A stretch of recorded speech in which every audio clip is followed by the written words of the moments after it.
Olá, eu sou o professor Emerson e nós vamos dar continuidade aos nossos estudos de Antropologia do Direito.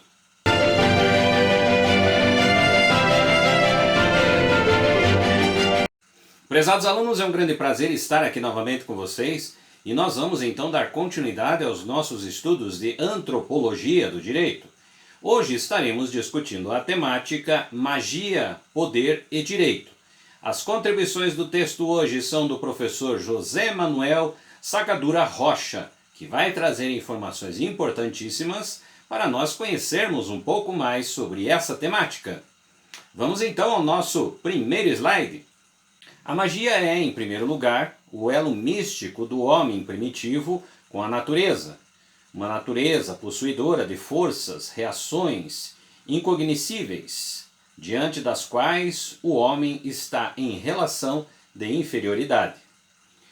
As comunidades primárias, diante da potencialidade superior da natureza, reduzem em seu formalismo da experiência cotidiana o sacrifício sagrado de subversência a essas potencialidades. Não é a razão da ciência, não é a lógica formal do conhecimento, mas a adoração e a veneração do que não se deixa dominar. Os rituais mágicos no início, para o homem primário, se revestem de um caráter coercitivo por parte dos espíritos e no sentido indicado pelo praticante dos atos mágicos, o feiticeiro, o xamã, o oráculo. Nesse ponto temos a relação entre o que se entende por ciência e a prática dos atos místicos. Para a leitura da antropologia, nós temos um fator extremamente importante aqui, que é a relação de todo o processo que vai condicionar a comportamentos. Esses comportamentos, sem dúvida nenhuma, vão dar a essência de como essa sociedade vai se relacionar, como essa sociedade vai ter o processo hierárquico, como essa sociedade vai efetivamente conviver entre ela mesma. Aí nós temos um ponto importantíssimo, porque já surge então a ideia da concepção de regras, de normas, que vai se estabelecer dentro desse contexto. Assim é importante, porque a partir de todo esse processo condiciona-se basicamente um determinado comportamento esperado, que vai se trazer principalmente a comunidades como essa, que citamos aqui, que são comunidades primárias, dentro de um processo muito mais simplificado, principalmente na sua característica, que vai trazer através da magia, através da religião, princípios importantíssimos que vão condicionar muitos dos comportamentos destes participantes. Vamos então ao nosso próximo slide. Estamos diante de um binômio, religião e ciência, em uma visão positivista idealista, como em Augusto Comte, 1789-1857, a religião sucede à metafísica e a esta a ciência. Em uma visão materialista, como The Angels, em 1820-1895, a religião aparece junto com o direito e de maneira apolítica, portanto, junto com a razão científica, como uma ciência a par das outras. O problema da visão de Comte é que passa desapercebido que a religião não se extingue como forma de conhecimento, mesmo diante da revolução científica empírica. A virtude da visão de Engels é que a religião e ciência passam a ser produtos de uma mesma razão, como tal, se contemplam metafísica, empirismo, divindade e experiência. Nesse sentido, tanto a ciência como a religião são produtos de uma mesma reação a conquistar o conhecimento e também, portanto, produto das relações concretas do homem. Percebam vocês que a religião ela já motiva efetivamente grande parte das discussões de teóricos que vão se dedicar a estudar a sociedade, principalmente nas suas características básicas, bem como o comportamento, bem como a produção daquilo que essa sociedade apresenta enquanto formação, enquanto história, enquanto estrutura, dentro de um contexto, principalmente nessas chamadas sociedades primárias, sociedades primitivas. Aí nós temos então toda a análise que se faz. Se produz a razão, se produz a ciência, se produz efetivamente comportamentos direcionados a uma razão coletiva, se produz comportamentos direcionados principalmente à característica da necessidade de se ter uma religião e ao mesmo tempo se ter regras dentro dessa religião, que é um preceito básico da sociedade. Percebam vocês que aqui nós temos então algumas leituras diferenciadas que vão caminhar pelo processo do positivismo idealista, apresentado por Comte, bem como também, na visão de Engels, a visão materialista, como um processo de construção histórica desta sociedade. Vamos então ao nosso próximo slide. Para as comunidades primitivas, a magia é um tempo de adoração e a integração com o meio natural potencialmente superior e de imediato como forma e meio a partir do qual se estabelecem as práticas de sobrevivência material. Assim, pode-se dizer que a magia está na origem do direito primitivo, na explicação e determinação das regras de conduta e sanções impostas diante da desobediência a essas mesmas regras.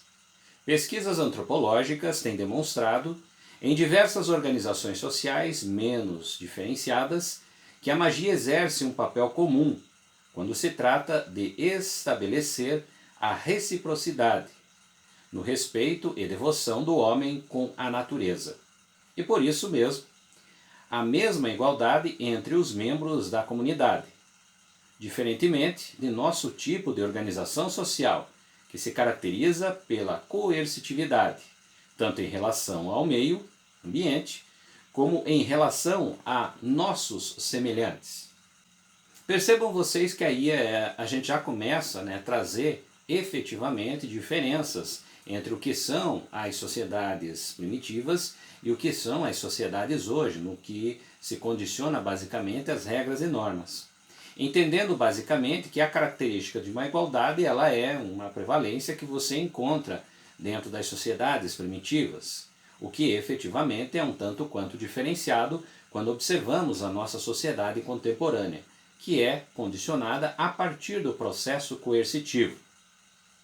Quando analisamos isso nas sociedades primitivas, entendemos que o processo da reciprocidade, ou seja, um princípio muito próximo à ideia de igualdade, dentro dessas características na antropologia, podemos entender que é uma visão diferenciada, que é, em outras palavras, um processo que envolve efetivamente a relação, a prática da própria religião. Vamos então ao nosso próximo slide. Com relação ao direito e à religião, é evidente que, de nosso ponto de vista, aquele direito mágico está na base de nossa lógica jurídico-formal.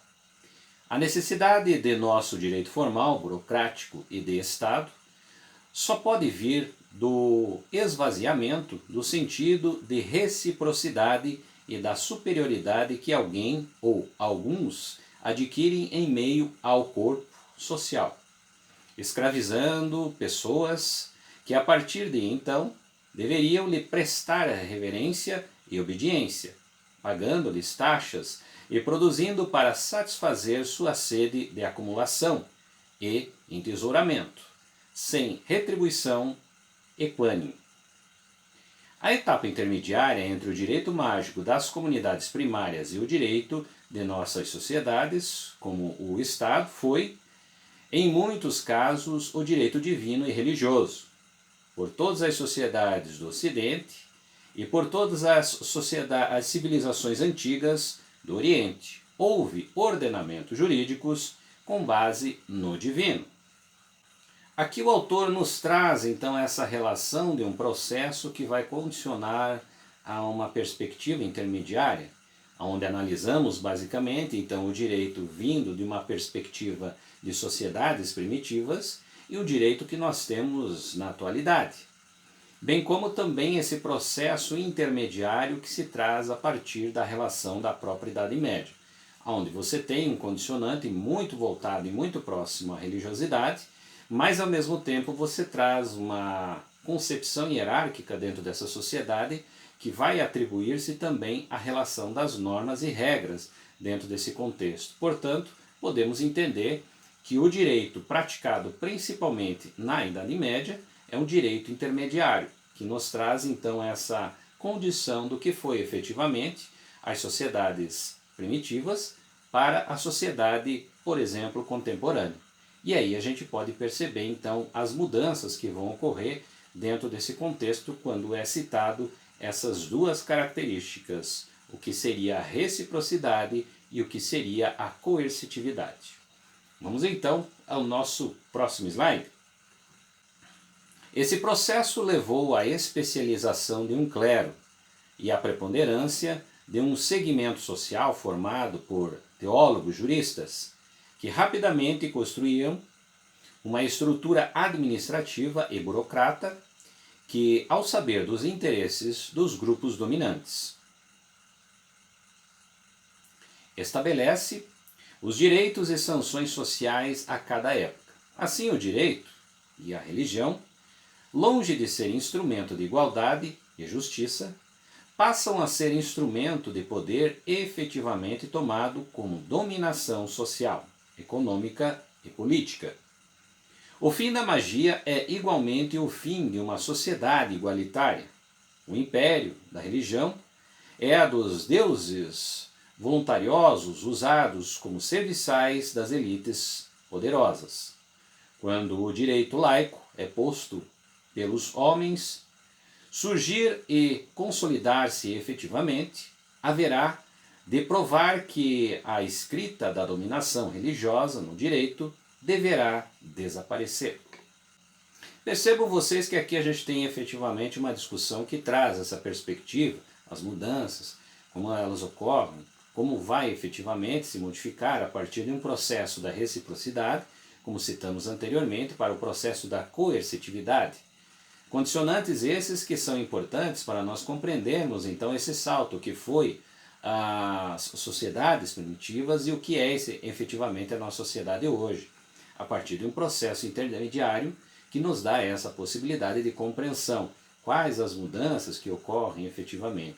Atribuindo os conceitos da história, por exemplo, podemos nesse momento analisar as permanências e as mudanças, que a partir delas a gente consegue efetivamente compreender grande parte das construções relacionadas ao direito na atualidade a partir das análises das sociedades primitivas.